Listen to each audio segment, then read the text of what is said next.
Shalom, Bapak, Ibu, Saudara-saudari sekalian, Jemaat GBT Kristus Pelepas Malang. Berjumpa kembali di dalam ibadah PA, dan pada kali ini kita akan melanjutkan pembahasan kita dari Kitab Amsal. Namun sebelumnya, marilah kita berdoa bersama-sama memohon hikmat dari Tuhan. Ya Tuhan, Allah Bapa kami, terima kasih atas kasih setia dan juga anugerah yang telah Engkau limpahkan kepada kami sekalian. Tuhan, sebentar lagi kami akan merenungkan firman-Mu, biarlah Engkau membukakan hati kami, sehingga kami benar-benar mengerti apa yang ingin Engkau sampaikan kepada kami, dan biarlah Engkau juga urapi hamba-Mu yang akan menyampaikannya, sehingga apa yang disampaikan benar-benar sesuai dengan kehendak-Mu. Tuhan, kiranya Engkau juga berikan fokus kepada pikiran kami, sehingga kami berpusat hanya pada apa yang akan kami pelajari, dan biarlah Tuhan segala pergumulan kami di dalam kehidupan ini kami arahkan dan kami orientasikan untuk menikmati cara pandang yang benar dan hidup yang berkenan di hati-Mu. Semuanya kami serahkan di dalam tangan-Mu Tuhan, dalam nama Tuhan Yesus Kristus kami berdoa. Amin. Pembahasan kali ini kita akan lanjutkan, dan kita sudah sampai di dalam Amsal 8, dan kita akan membaca dari ayat 22 sampai 36. Namun sebelumnya, seperti biasa, saya akan mengajak kita untuk menguji beberapa pemahaman praktis ini, dan kita akan membandingkannya dengan apa yang telah kita dapatkan dari renungan kali ini. Yang pertama adalah Kristus adalah ciptaan Allah yang sulung. Setuju atau tidak setuju? Silakan menjawab. Yang kedua, segala sesuatu yang terdapat pada diri Allah terdapat juga dengan lengkap pada diri anaknya. Yang ketiga, karena Allah Maha Kuasa, Dia menciptakan alam semesta ini hanya dengan berfirman, tidak perlu hikmat.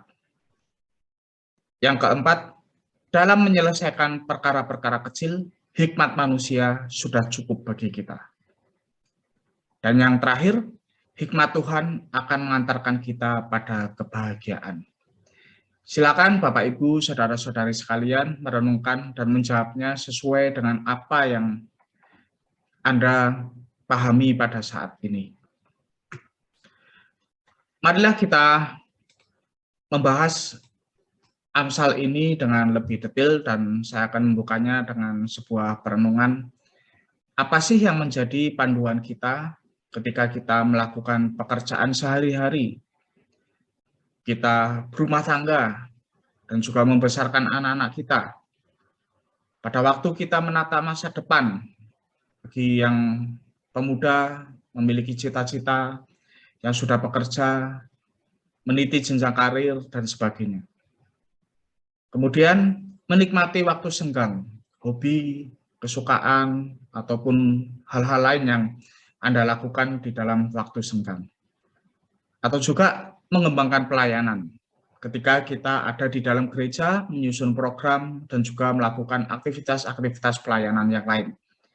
Dan sebagainya.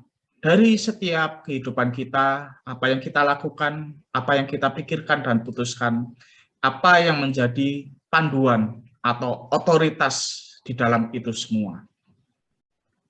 Misalnya, ada orang-orang yang gemar mengikuti apa nasihat orang yang lebih sukses.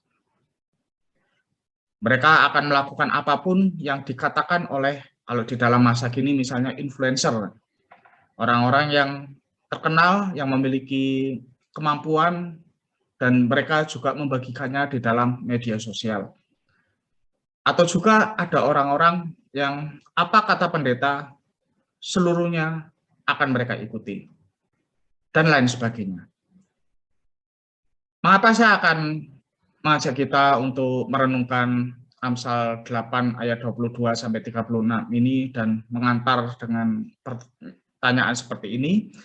Karena jawaban dari pertanyaan ini itu akan sangat memengaruhi bagaimana kita hidup. Yang menjadi panduan dan otoritas di dalam kehidupan kita ini akan sangat memengaruhi bagaimana kita berpikir, kita memutuskan sesuatu, kita bertindak, dan kita berelasi dengan orang lain. Itu akan berpengaruh bagi diri kita, juga berpengaruh bagi orang-orang di sekitar kita, dan terutama itu akan sangat memengaruhi hubungan kita dengan Tuhan. Mari kita simak apa yang diajarkan oleh Amsal di dalam bagian ini mengenai bagaimana kita harus mengarahkan kehidupan ini dan apa otoritas yang mendasari kita di dalam melakukan segala aktivitas di dalam hidup ini sehari-hari. Saya akan mengingatkan kembali struktur dari Amsal 8 ini. Sebelumnya kita sudah membahas bait pertama sampai keempat, dan kali ini kita akan membahas bait kelima dan keenam. Bait kelima yaitu hikmat dalam penciptaan, terdapat di dalam ayat 22 sampai 31, dan bait keenam itu adalah kesimpulan ayat 32 sampai 36. Demikian firman Tuhan. Tuhan telah menciptakan aku sebagai permulaan pekerjaannya, sebagai perbuatannya yang pertama-tama dahulu kala. Sudah pada zaman purbakala aku dibentuk, pada mula pertama sebelum bumi ada.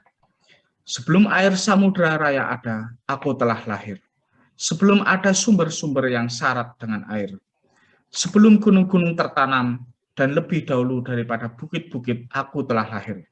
Sebelum ia membuat bumi dengan padang-padangnya, atau debu dataran yang pertama. Ketika ia mempersiapkan langit, aku di sana. Ketika ia menggaris kaki langit pada permukaan air samudera raya, ketika ia menetapkan awan-awan di atas dan mata air samudera raya meluap dengan deras, ketika ia menentukan batas kepada laut supaya air jangan melanggar titahnya, dan ketika ia menetapkan dasar-dasar bumi, aku ada sertanya sebagai anak kesayangan. Setiap hari aku menjadi kesenangannya dan senantiasa bermain-main di hadapannya. Aku bermain-main di atas muka buminya, dan anak-anak manusia menjadi kesenanganku. Bapak, Ibu, saudara-saudari sekalian, jika kita mempelajari Amsal tadi dengan mendetil, kita akan melihat pada apa yang terjadi di dalam kitab Kejadian pasal yang pertama, ketika Tuhan menciptakan alam semesta ini. Jadi di dalam Amsal tadi kita belajar bahwa Tuhan itu tidak menciptakan alam semesta ini dengan sembarangan. Memang dia menciptakan hanya dengan berfirman, tetapi ketika berfirman itu ada hikmat Tuhan yang dinyatakan di dalam alam semesta ini.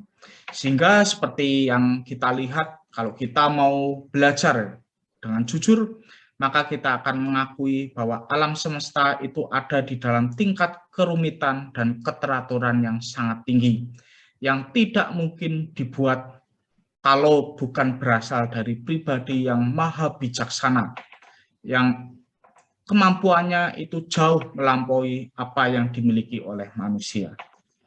Jadi kalau manusia mau belajar dan mau mengakui secara jujur, manusia pasti akan berkesimpulan bahwa alam semesta ini itu tidak mungkin tercipta dengan sendirinya.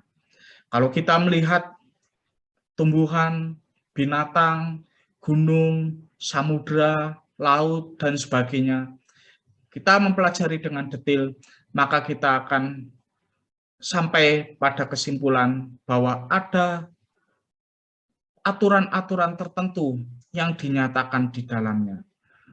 Ada musim yang silih berganti, kemudian bumi yang berputar di dalam kecepatan tertentu, bumi yang berotasi dan juga berevolusi mengelilingi matahari, itu semua tidak mungkin ada dengan begitu saja. Jadi semakin kita belajar, maka kita akan semakin kagum pada rancangan Sang Pencipta. Dan semakin kita belajar, maka seharusnya kita semakin rindu untuk mengenal siapa pencipta alam semesta yang agung ini. Dan bersyukur bagi kita sebagai anak-anak Tuhan, bahwa Tuhan sudah menyatakan siapa dirinya kepada kita melalui firman Tuhan yang tertulis di dalam Alkitab, sehingga kita bisa mengenal Tuhan hari demi hari dengan lebih dalam melalui pembacaan Alkitab, dan juga melalui doa di dalam hidup kita sehari-hari. Bapak, Ibu, saudara-saudari sekalian, jadi hikmat Tuhan itu sudah ada sebelum alam semesta dan juga sebelum ada manusia. Tadi ada tertulis debu dataran yang pertama. Itu kemungkinan besar mengacu pada ketika manusia diciptakan dari debu. Tuhan merancang alam semesta ini dengan bijaksana dan ada hikmat Tuhan yang dinyatakan di dalamnya. Sehingga kita sebagai manusia, kita kalau mau hidup harmonis di dalam dunia ini, maka kita harus hidup selaras dengan Tuhan. Ambil contoh saja, kita tidak berbicara di dalam hal spiritual, tetapi kita berbicara di dalam kehidupan sehari-hari yang orang ateis pun pasti akan setuju. Misalnya Tuhan merancang alam semesta ini dengan adanya satu fenomena yaitu gaya gravitasi. Ketika kita berusaha melawan gaya gravitasi, kita misalnya menjatuhkan diri dari apartemen lantai 10 misalnya, pasti kita akan mengalami celaka. Demikian juga ketika kita tidak berjalan sesuai dengan hikmat Tuhan yang dinyatakan di dalam Alkitab, maka di dalam kehidupan ini kita itu akan mengalami kerugian, kecelakaan, dan bahkan maut. Kita akan mempelajarinya pada bagian akhir nanti. Kalau begitu, pertanyaannya adalah, masihkah kita terpana dengan hikmat dunia yang baru seumur jagung?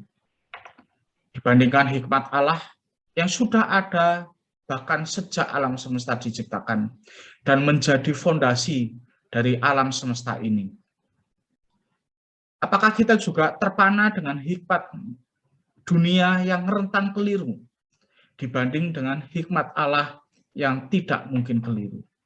Ini menjadi kewaspadaan bagi kita yang pada saat ini memang kita harus belajar dari banyak hal, dan kita tidak ada salahnya mengikuti nasihat-nasihat orang yang lebih dulu hidup dibanding kita, atau orang yang mencapai keberhasilan-keberhasilan yang lebih tinggi dibanding kita. Tetapi banding Allah, ujilah segala sesuatu itu berdasarkan hikmat Tuhan yang dinyatakan di dalam Alkitab. Kita boleh belajar, tetapi pastikanlah bahwa apa yang kita pelajari itu selaras dengan hikmat Tuhan. Jika tidak demikian, maka semenarik apapun kelihatannya, maka itu harus kita tolak. Karena itu pasti akan membawa kehancuran di dalam hidup kita, bukannya kebahagiaan. Jika Tuhan telah menciptakan alam semesta ini dengan hikmat, akankah kita mengabaikan hikmat dalam kehidupan sehari-hari? Tentu saja yang dimaksud adalah hikmat Tuhan atau hikmat Kristus yang dinyatakan di dalam Alkitab. Ketika seorang ibu membesarkan anak-anaknya atau seorang pemuda membesarkan harapannya di dalam meraih cita-cita, semangat di dalam belajar, atau seorang karyawan yang bekerja keras di dalam meniti jenjang karir. Di balik itu semua, apa yang menjadi panduan kita? Apa yang menjadi otoritas yang menentukan bagaimana kita harus berjalan? Alkitab menyatakan bahwa hikmat Tuhan adalah otoritas yang harus kita andalkan di dalam kehidupan sehari-hari. Tidak hanya di dalam gereja dan aktivitas-aktivitas yang terlihat rohani, tetapi juga di luar gereja, di dalam setiap aspek kehidupan kita. Baik ketika kita berrelasi dengan orang lain, maupun ketika kita sendirian. Misalnya ketika kita menikmati waktu senggang, kita membuka-buka HP kita, media sosial kita, apakah yang kita buka dan kita baca itu selaras dengan kehendak Tuhan atau tidak? Apakah itu bertentangan dengan kehendak Tuhan atau tidak? Misalnya, kita terlalu sering membuka media sosial, menghabiskan waktu berjam-jam setiap hari, hanya untuk mengikuti berita-berita atau gosip-gosip yang sebenarnya tidak perlu untuk kita ikuti. Bukankah itu berarti kita mengabaikan waktu yang Tuhan berikan kepada kita? Ingat, waktu hidup kita itu terbatas. Maksimalkanlah hidup kita sesuai dengan apa yang telah Allah nyatakan di dalam Alkitab. karena hanya disitulah kita akan mendapatkan hidup yang berkenan bagi Allah dan hidup yang betul-betul bermakna. Saya sering merenungkan akhir-akhir ini, waktu itu terasa sangat cepat berjalan bagi saya. Dan saya juga kembali diingatkan ketika mempersiapkan bagian ini, bahwa saya tidak boleh menyia-nyiakan waktu. Suatu saat hidup saya akan berakhir. Dan sebelum itu terjadi, saya harus memastikan bahwa saya telah menghabiskan setiap waktu di dalam kehidupan ini dengan bertanggung jawab dengan cara yang berkenan kepada Tuhan. Jadi bukan masalah apakah kita dipanggil sebagai seorang pendeta di dalam gereja yang sehari-harinya bergelut dengan firman Tuhan dan juga masalah-masalah di dalam gereja. Kita yang memiliki panggilan di tempat lain, yang bekerja, yang menjadi ibu rumah tangga, ataupun bahkan yang saat ini ada di dalam keadaan yang sulit, belum mendapatkan pekerjaan, di PHK, sakit-sakitan, dan sebagainya.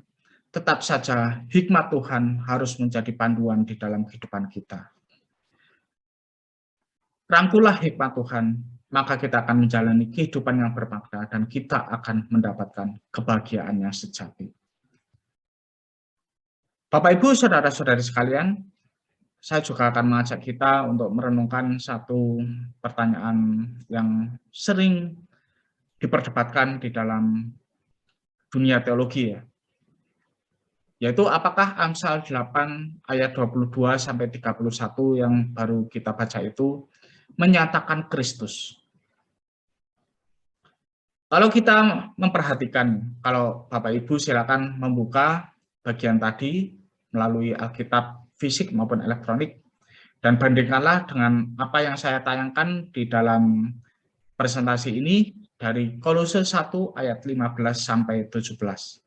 Perhatikan kata-katanya dan kita akan melihat bahwa banyak sekali kemiripannya antara apa yang dipaparkan di dalam Amsal tadi dengan apa yang dipaparkan di dalam Kolose. Kolose 1 ayat 15 sampai 17 tertulis demikian, ia adalah gambar Allah yang tidak kelihatan, yang sulung, lebih utama dari segala yang diciptakan. Bandingkan dengan ayat 22 sampai 23. Karena di dalam Dialah telah diciptakan segala sesuatu yang ada di surga dan yang ada di bumi, yang kelihatan dan yang tidak kelihatan, baik singgasana maupun kerajaan, baik pemerintah maupun penguasa. Ini bandingkan dengan Amsal 8 ayat 15 sampai 16. Segala sesuatu diciptakan oleh Dia dan untuk Dia. Ia ada terlebih dahulu dari segala sesuatu, bandingkan ayat 24 sampai 26, dan segala sesuatu ada di dalam Dia. Jadi kalau kita mempelajari Perjanjian Baru, kita akan sangat banyak menemukan bahwa Kristus itu dipadankan dengan hikmat. Dan terutama misalnya ayat-ayat seperti Kolose 1 ayat 15 sampai 17 ini terlihat sekali ada kemiripan di dalamnya. Kalau demikian, apakah Amsal 8 sampai ayat 22 sampai 31 ini menyatakan Kristus secara langsung? Jadi jawabannya adalah seperti ini, Bapak Ibu saudara-saudari sekalian. Penulis Amsal 8 ayat 22 sampai 31 sebenarnya tidak bermaksud untuk secara langsung menceritakan Kristus yang akan datang kemudian. Misalnya kita membaca dari Amsal tadi bahwa Tuhan telah menciptakan aku. Aku adalah hikmat ya. Tentu ini berlawanan dengan fakta bahwa Kristus adalah Allah yang kekal dan bukan ciptaan. Jadi keliru kalau kita memahami Amsal 8 ayat 22 sampai 31 ini secara langsung menyatakan Kristus. Ada banyak kekeliruan-kekeliruan teologis yang akan kita dapatkan. Salah satunya adalah nanti kita akan bisa berpikir, loh kalau seperti itu berarti Kristus adalah ciptaan. Nah ini tentu saja ada ajaran yang keliru, bahkan bidat ya. Kita harus memperhatikan bahwa penulis Perjanjian Baru mungkin saja terinspirasi dari Perjanjian Lama ketika menjelaskan sesuatu. Demikian pula penulis kitab-kitab Injil dan juga terutama Paulus bisa terinspirasi dari kitab-kitab hikmat yang ada di dalam Perjanjian Lama. Tetapi ingat, bukan berarti setiap pernyataan dalam Perjanjian Lama langsung bisa ditarik sebagai padanan dari apa yang ada di dalam Perjanjian Baru. Kita harus memperhatikan genre atau jenis sastranya. Misalnya tadi kalau kita membaca Amsal, jenis sastranya adalah seperti puisi, atau kalau di dalam Alkitab jenis sastranya adalah Amsal, dan kita juga perhatikan konteksnya. Jangan lupa konteks itu sangat mempengaruhi hasil penafsiran kita. Jadi kalau tidak menyatakan Kristus secara langsung, kita juga harus hati-hati. Jangan sampai kita menafsir demikian. Tetapi kalau ada prinsip-prinsip yang mirip, yang kemudian ditarik oleh para penulis Perjanjian Baru, kita juga harus mengenali benang merahnya. Jadi kalau kita membaca hikmat di dalam Amsal, hikmat Tuhan yang di dalam Amsal itu menyatakan apa yang ada di dalam hikmat Kristus. Pikiran Kristus yang menuju atau menawarkan kita kepada kebahagiaan sejati, itulah juga yang ditawarkan oleh hikmat di dalam kitab Amsal. Kemudian bagian selanjutnya, bagian terakhir dari Amsal 8 ini, oleh sebab itu, hai anak-anak, dengarkanlah aku, karena berbahagialah mereka yang memelihara jalan-jalanku. Dengarkanlah didikan, maka kamu menjadi bijak. Janganlah mengabaikannya. Berbahagialah orang yang mendengarkan daku, yang setiap hari menunggu pada pintuku, yang menjaga tiang pintu gerbangku. Karena siapa mendapatkan aku, mendapatkan hidup, dan Tuhan berkenan akan dia. Tetapi siapa tidak mendapatkan aku, merugikan dirinya. Semua orang yang membenci aku mencintai maut. Ini adalah kesimpulan dari Amsal pasal 8 ini, yaitu respon terhadap hikmat. Di dalam ayat 35 sampai 36 ada semacam kesejajaran yang bertentangan, yaitu mendapatkan aku versus membenci aku. Hidup versus maut. Ini mengingatkan kita pada dua pilihan jalan hidup yang telah saya nyatakan di dalam bagian sebelumnya, bahwa di dalam kitab-kitab hikmat atau hikmat di dalam Alkitab sering sekali kita akan menemukan adanya dua pilihan jalan hidup, antara jalan hidup orang benar dan jalan hidup orang fasik. Jalan hidup yang menuju hidup kekal berkelimpahan, dan kemudian jalan hidup yang menuju maut. Teruslah mengejar hikmat Kristus, karena di dalamnya kita memiliki hidup. 1 Yohanes 5 ayat 12. Barang siapa memiliki anak, maka ia memiliki hidup. Itu sejajar dengan apa yang baru saja kita baca di dalam bagian terakhir dari Amsal 8 ini. Jadi jangan khawatir Bapak Ibu sekalian. Jika kita mengejar Kristus, maka kita ada di dalam jalan yang benar. Seburuk apapun kelihatannya kondisi kita, mungkin kita juga akan mengalami kerugian, kita akan ditekan dari lingkungan pergaulan kita, karir tidak naik, dan sebagainya. Tetapi ingatlah, teruslah mengejar hikmat Kristus, karena hanya di dalamnya kita akan memiliki hidup yang berkelimpahan, hidup kekal, dan juga kebahagiaan yang sejati, yang tidak hanya bisa kita rasakan di surga nanti. Kelak memang kita akan merasakan kebahagiaan yang sempurna, tetapi kita juga akan mencicipi kebahagiaan itu di dalam dunia ini. Jadi kebahagiaan Kristus itu bisa terasa mulai kita hidup di dalam dunia ini sebagai anak-anak Tuhan. Sebaliknya, kalau kita hidup di luar hikmat Kristus, kita akan merugikan diri sendiri dan akan mendapat maut. Ya. Roma 6 ayat 23a, upah dosa adalah maut. Kalau kita ada di luar hikmat Kristus, tidak mengakui Dia sebagai Tuhan dan Juru Selamat, ujung-ujungnya pasti, yaitu apa? Kita akan binasa di dalam kekekalan. Dan kita pun kalau sebagai anak-anak Tuhan, kita mengaku percaya kepada Tuhan, tetapi di dalam kehidupan ini kita masih coba-coba atau masih menyimpang ke kanan dan ke kiri, tidak benar-benar mengikuti Tuhan, perhatikan bahwa itu semua pasti ujung-ujungnya akan merugikan hidup kita. Mungkin kita akan menikmati kesenangan sesaat, tetapi nantinya kita akan mengalami kerugian yang jauh lebih besar dibanding apa yang telah kita nikmati. Nah, inilah apa yang ditawarkan oleh iblis ya, sejak dia menggoda manusia pertama di Taman Eden.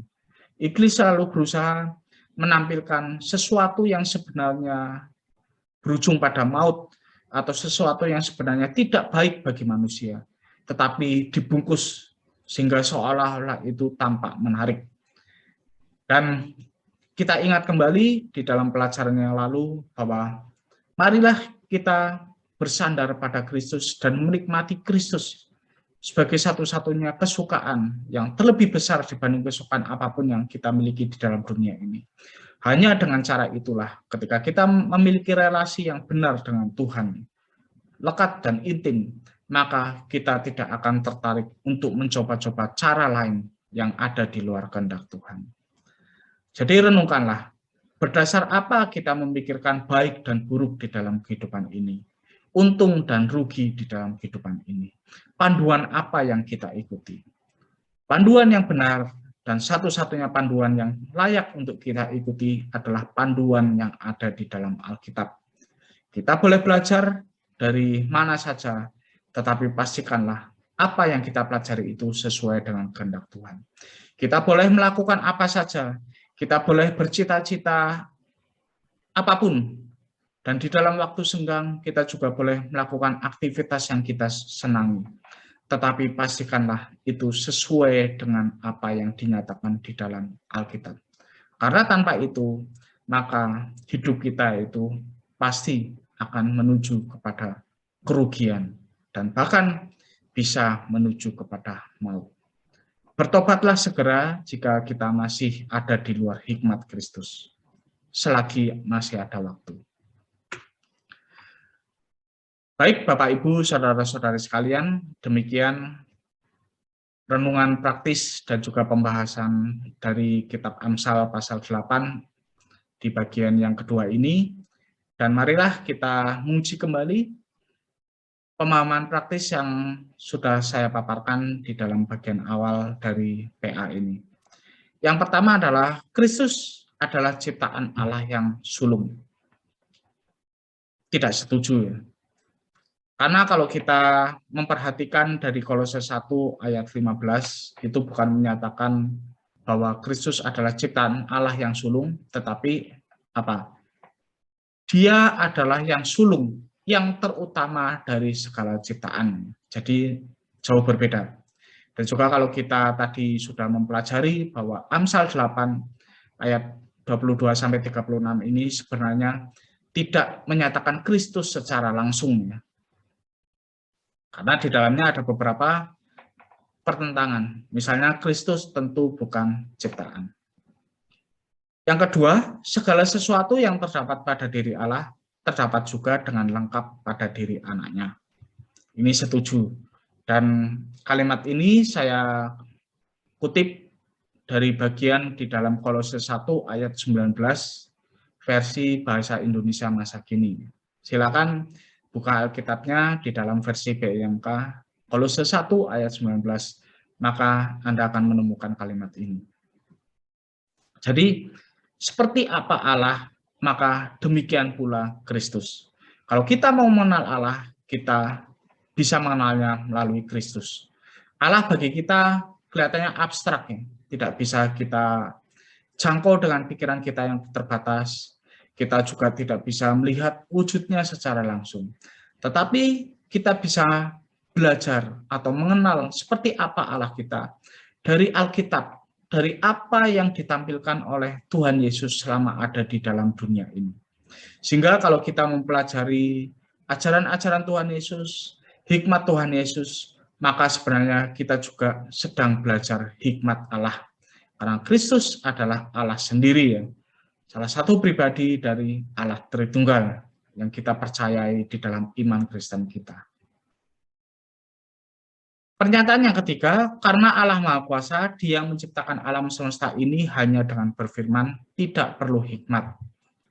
Tidak setuju. Seperti apa yang saya paparkan tadi, justru melalui hikmat Tuhan, Dia menciptakan alam semesta. Kalau bukan dengan hikmat, tidak mungkin alam semesta ini berjalan dengan begitu teratur. Saya bisa berbicara, ada otot-otot di dalam tubuh saya yang bekerja secara otomatis dan saling membangun sehingga saya bisa mengeluarkan suara. Dan saya juga bisa berpikir dan sebagainya.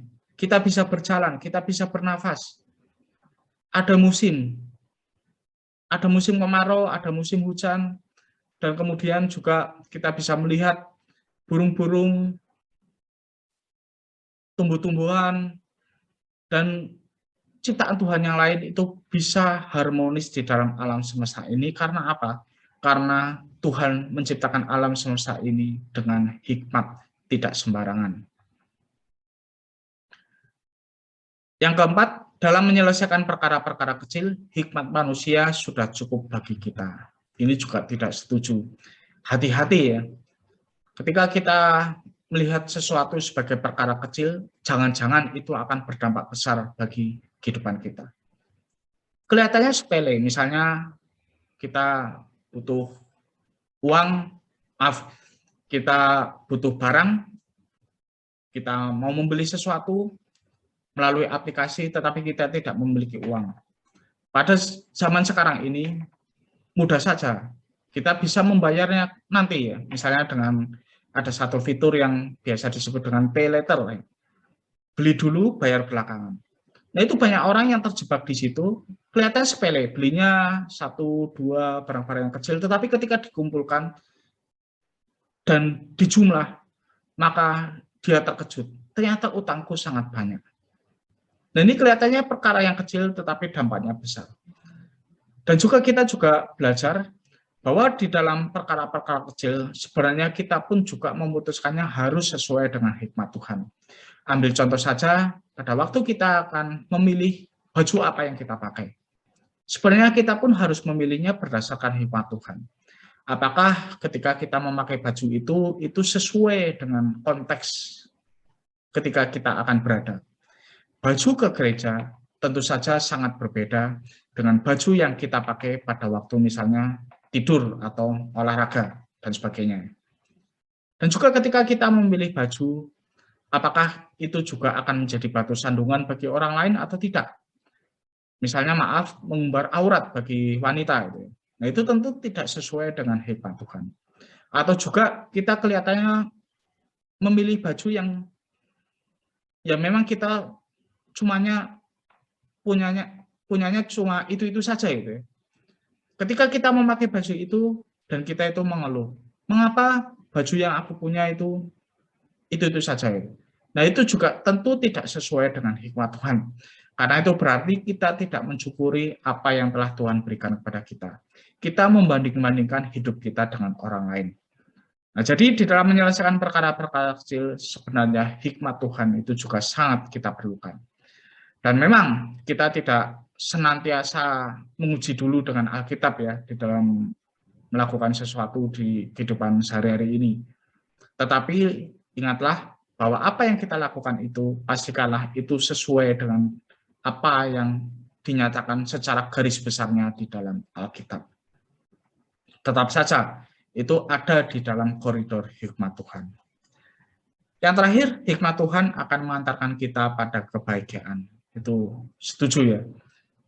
Sesuai dengan apa yang kita pelajari di dalam Amsal 8 ayat 22 sampai 36 ini ya, terutama ayat 32 sampai 36. Bahwa ketika kita memiliki hikmat, kita itu akan mendapatkan kebahagiaan. Tentu bukan kebahagiaan seperti apa yang ditawarkan dunia, kebahagiaan yang bersifat fana atau kebahagiaan yang justru mencelakakan orang lain, tetapi kebahagiaan yang sejati, yang tidak dipengaruhi oleh kondisi sekitar kita, dan juga kebahagiaan yang kita miliki itu menjadi berkat bagi orang lain. Baik, Bapak Ibu, saudara-saudari sekalian, demikianlah apa yang dapat saya paparkan melalui Amsal 8 ayat 22 sampai 36 ini. Kiranya itu dapat menjadi bekal bagi kita di dalam mengarungi kehidupan sehari-hari. Jangan sampai salah jalan, karena satu-satunya jalan yang benar, yang ada kebahagiaan yang sejati di dalamnya, adalah jalan yang sesuai dengan hikmat Kristus. Mari kita tutup ibadah ini, kita akan berdoa. Ya Tuhan Allah Bapa kami, terima kasih atas kebenaran yang telah Engkau sampaikan kepada kami melalui PA pada kali ini. Dan biarlah kami sebagai anak-anak-Mu berjalan di dalam hikmat-Mu Tuhan. Biarlah itu menjadi panduan di dalam kehidupan kami. Dan biarlah itu menjadi kekuatan ketika kami menghadapi permasalahan-permasalahan yang ada di dalam hidup ini. Tuhan berkati kami semua supaya tetap berlaku sebagai garam dan terang dunia, sehingga keberadaan kami juga membawa dampak yang positif bagi orang lain, dan biarlah hikmat Tuhan yang telah ada di dalam diri kami, itu bisa kami terapkan di dalam kehidupan sehari-hari. Dan Bapak Ibu, saudara-saudari sekalian, terimalah berkat dari Tuhan. Kiranya kasih karunia dan damai sejahtera dari Allah Bapa kita dan dari Tuhan Yesus Kristus, serta persekutuan dengan Roh Kudus, turun melimpah atas kita sekalian, mulai hari ini sampai Kristus datang yang kedua kali. Amin. Sampai jumpa di dalam ibadah PA minggu depan. Tuhan memberkati.